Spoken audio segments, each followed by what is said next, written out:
Vendredi 17 novembre, il est 7h15, l'heure de l'actualité régionale. Bonjour à toutes et à tous, bon réveil, bon appétit si vous prenez votre petit déjeuner avec nous. Avant toute chose, vos prévisions météo de ce vendredi, de cette fin de semaine, on l'espère enfin le retour du soleil. Les nuages devraient laisser place à un ciel bien dégagé aujourd'hui et tout au long du week-end, à part peut-être quelques averses samedi après-midi. Une belle météo quand même que l'on a à vous annoncer pour les 3 prochains jours et les températures quand même en baisse.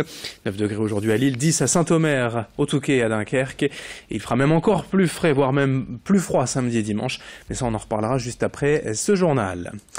À la une également, vos conditions de circulation dégradées autour de la métropole lilloise sur les grands axes d'accès à l'agglomération, comme souvent le matin, comme souvent également depuis plusieurs jours maintenant, voire même plusieurs semaines. C'est délicat sur l'A16 entre Calais et Dunkerque et entre Dunkerque et la frontière belge, mais aussi sur la 25 entre Bergue et Humboldt-Scapelle. Les chantiers dans ces zones de travaux donc et sur la 16 et la 25 occasionnent encore beaucoup de ralentissements ce matin. À la une de l'actualité, tout d'abord la mobilisation sociale contre les ordonnances Macron s'essouffle en France et dans la région. À peine 80 000 manifestants comptabilisés hier dans tout le pays par la police, un peu plus évidemment pour les syndicats. Mais le résultat est le même pour cette 4e journée d'action contre la loi travail et plus largement contre la politique du gouvernement. Pas beaucoup de monde quand même pour protester dans la rue. En image ici dans la région à Boulogne, ils étaient environ 200 à défiler. Une faible mobilisation de l'aveu même des organisateurs. La CGT, la FSU ainsi que la France Insoumise étaient présents notamment. Leur volonté de protester contre les ordonnances du gouvernement reste intacte selon eux.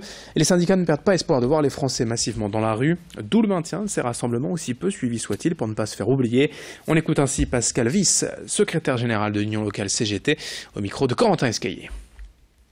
Les ordonnances Macron, elles ont été promulguées, elles ont, connu leurs premiers effets. On voit arriver énormément de salariés qui viennent nous dire que demain, le patronat va pouvoir disposer de leur temps de travail, disposer de leur vie personnelle, sans qu'ils ne puissent, contester quoi que ce soit. Et on les voit bien, complètement désarmés face à ces patrons qui ont décidé, d'appliquer ces ordonnances Macron qui sont contraires pour nous déjà au droit du travail européen et international.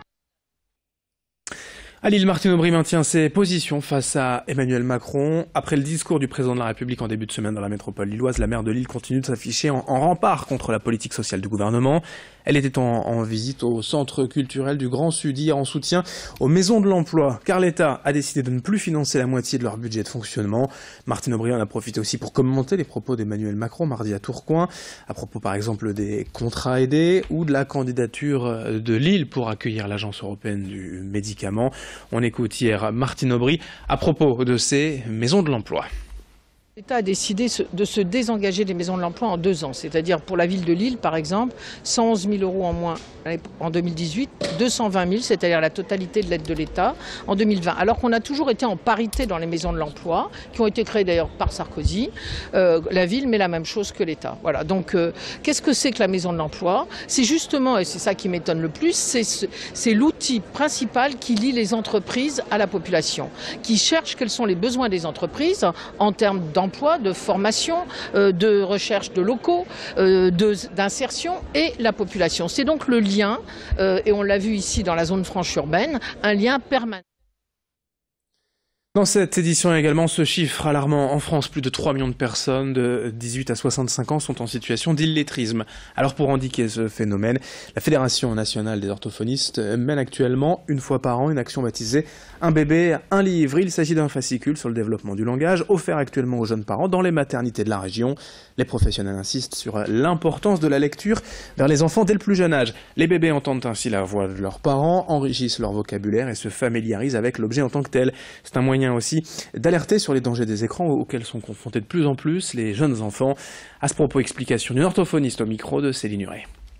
On essaye effectivement aussi de sensibiliser un maximum et de lutter contre cette surexposition aux écrans et d'expliquer aux parents l'importance du livre et aussi des objets. Parce qu'un enfant, pour bien se développer son langage et aussi développer ses autres habiletés, il a besoin de manipuler, d'être confronté aux objets, de faire des expériences sensorimotrices. Et ça, les tablettes ne le permettent pas. Elles créent aussi tout ce qui va être des troubles d'attention-concentration. Donc on essaye d'alerter sur le fait qu'il faut éviter d'exposer un enfant aux écrans avant 3 ans. Et donc il y a aussi la règle des 3, 6, 9, 12.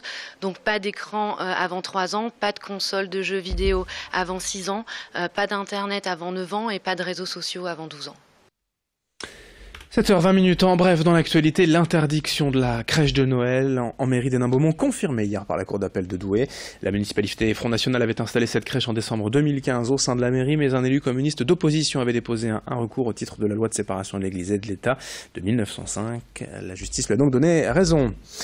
À Lille, l'ouverture du marché de Noël aujourd'hui, place Riour, c'est la tradition mi-novembre. 90 chalets, 10 de plus que les années précédentes, s'ouvrent leurs étals ce vendredi pour un mois et demi de festivités. Et puis au Touquet pour la première fois, pour célébrer les fêtes de fin d'année, une grande roue installée sur les pelouses du Casino Barrière. 21 nacelles, 30 mètres de haut pour voir la ville d'en haut. Ce sera du 24 novembre, dans quelques jours, jusqu'au 7 janvier. Pour finir ce journal, une tradition parfois décriée mais tenace, le Beaujolais Nouveau édition 2017. La tradition se perd de plus en plus en France, la faute à des vins parfois de piètre qualité et des consommateurs conscients d'avoir affaire à une vaste opération marketing. Pourtant, le Beaujolais est une belle région viticole française, possédant de vrais crus de qualité. Certains vignerons ont donc pris conscience de la nécessité de présenter un Beaujolais nouveau appréciable et les cavistes suivent le mouvement. Il est donc tout à fait possible ce week-end de trouver de bons vins, certes pas de grands crus, mais de bons jus agréables à boire entre amis, avec modération bien évidemment. Explication de ce caviste à Marc-en-Barœul au micro de Vincent Vieillard. Goûter le Beaujolais nouveau parce que il y a quand même des gens qui travaillent sérieusement et puis c'est l'occasion parce que c'est une région qui a eu pas mal de difficultés quand même le Beaujolais parce que le Beaujolais nouveau c'est aussi le Beaujolais et puis tous ces merveilleux crus, il y a 10 crus en tout et ça peut donner envie de regoûter cette fameuse région magnifique. En plus il faut aller là-bas, c'est ultra vallonné donc c'est très beau, une région très accueillante et ça permet de se dire bah tiens je vais goûter le Beaujolais nouveau et peut-être que ça me donnera envie de goûter un Morgon ou un Chirouble ou un Moulin à Vent parce que c'est vraiment une région importante en France et ce sont surtout, on ne l'a pas dit, c'est fait avec un seul raisin, c'est du gamay. Et le gamay, ça donne des vins ultra digestes, délicats, donc et qui se gardent parce nous on a eu la chance déjà de goûter des Morgons ou des Moulins à Vent qui avaient entre 15 et 20 ans. Ça montre qu'aussi c'est une région qui a du potentiel. Fin de cette édition, 7h22 en direct. La suite, c'est d'abord vos prévisions météo. Dans un instant, le retour du soleil, on l'espère pour cette fin de semaine. Et puis à 7h30, une nouvelle édition locale. Très bon réveil, très belle matinée à toutes et à tous en notre compagnie.